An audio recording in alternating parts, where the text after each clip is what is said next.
The Buffalo Bills earned a 9-3 win over the Pittsburgh Steelers in their Week 2 preseason matchup on Saturday night in what was a physical, defensive showdown.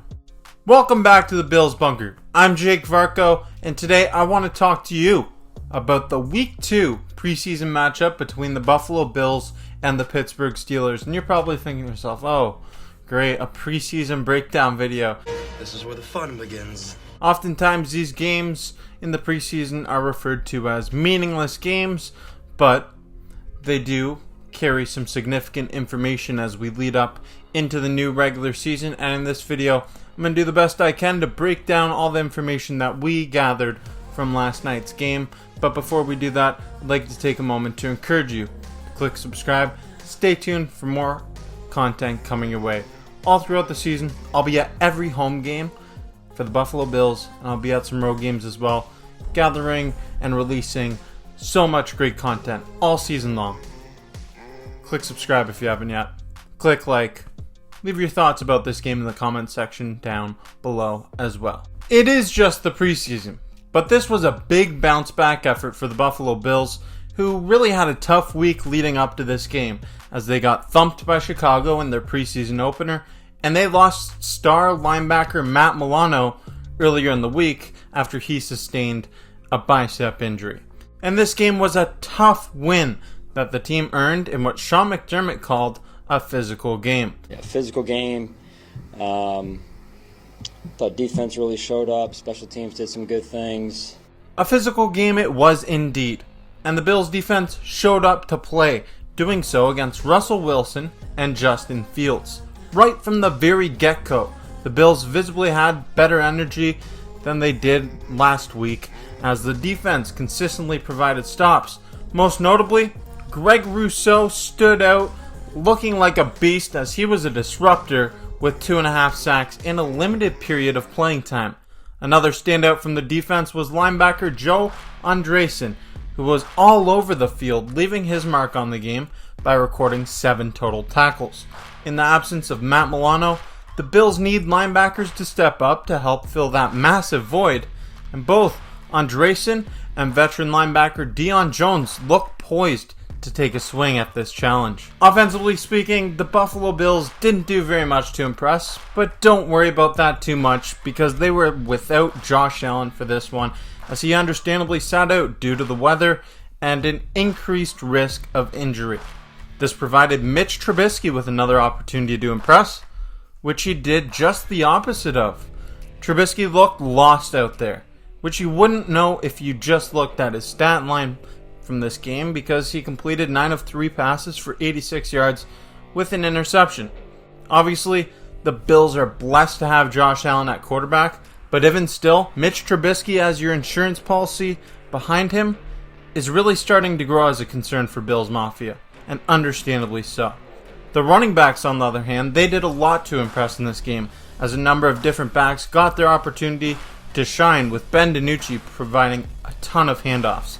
Firstly, Ray Davis looks like an exciting young running back, and it's really easy to see why the Bills drafted him this offseason.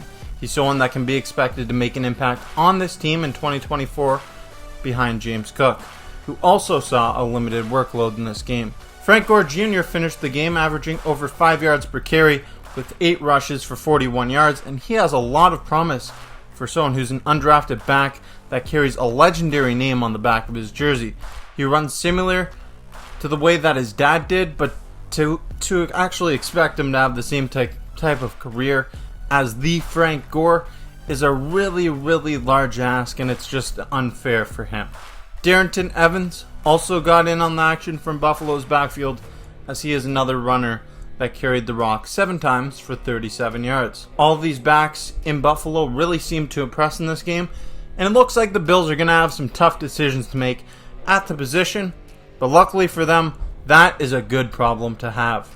Another position battle that fans are watching out for at this point in time is at the tight end number 3 position, a position battle between Quintin Morris and Zach Davidson.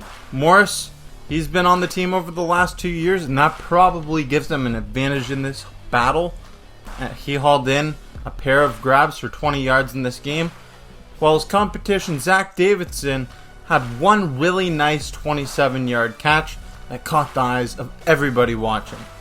Davidson has reportedly had a really nice training camp, and this possession battle is one that's heating up as we approach the new season, but the experience of Quintin Morris could play a factor in the team's decision that they make here.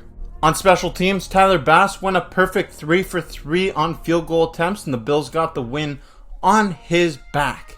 All of the team's preseason points have come from his foot, and he's 5 for 5 in the last 2 games, which must be huge for his confidence after last year's heartbreaking play to finish the year. But if there's a negative about him from this game, it's that he almost sailed the kick wide right again.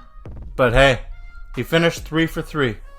On the injury front, there was a concern about wide receiver Marquez Valdez-Scantling as he was carted off due to an injury scare. However, it appears that he avoided a disaster here. According to reports, MVS suffered a neck sprain, which is a lot better than alternative results.